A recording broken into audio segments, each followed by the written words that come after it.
Hi and welcome. I'm Jenny and this is True Crime Stories and More, where we look at mysterious disappearances, murders, unexplained deaths and other crimes. This story is about a cult called the Anthill Kids.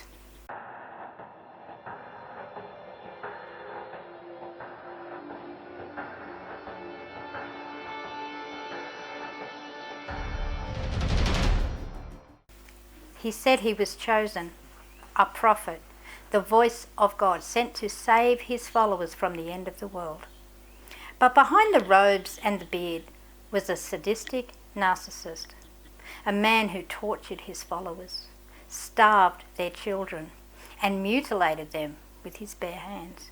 This is the story of Roch Thériault and the cult he called the Anthill Kids.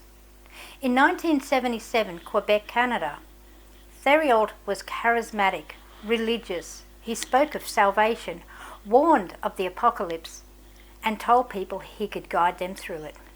He recruited followers through fear and charm, mostly young, vulnerable women. He called them his family, and they called him Pappy. He moved them into the woods, isolated them from the world, built a compound where they lived off the land, and followed his every word.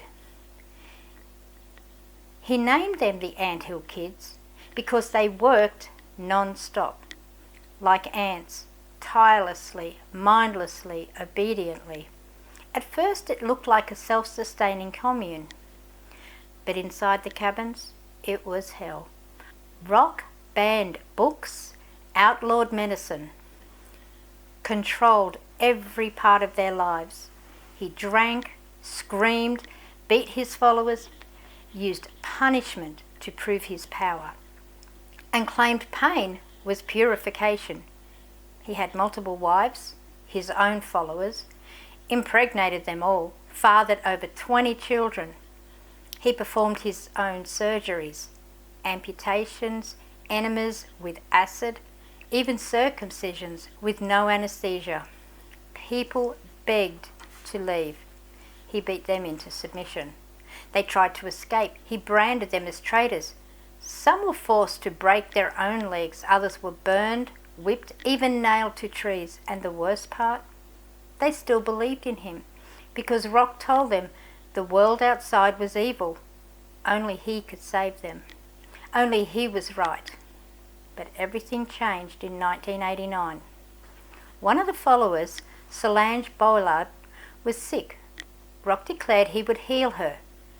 He cut open her abdomen with no surgical training, poured rubbing alcohol into her organs, tied her up, left her to die.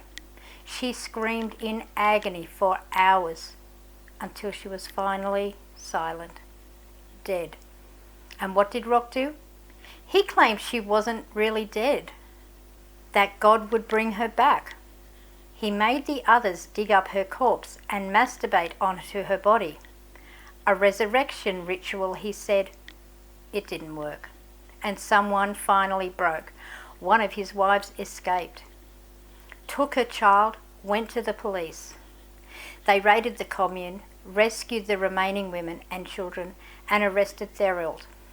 In court, he showed no remorse, claimed he was a victim. He was convicted of second-degree murder and sentenced to life in prison. In 2011, another inmate stabbed him in the neck with a shiv. He died alone, as he deserved. But the damage was done. The children who grew up in the cult, traumatized, scarred for life. The women, survivors of one of the most brutal cults in modern history, because Roch Thériault didn't just build a commune, he built a kingdom where he ruled with pain and crowned himself God.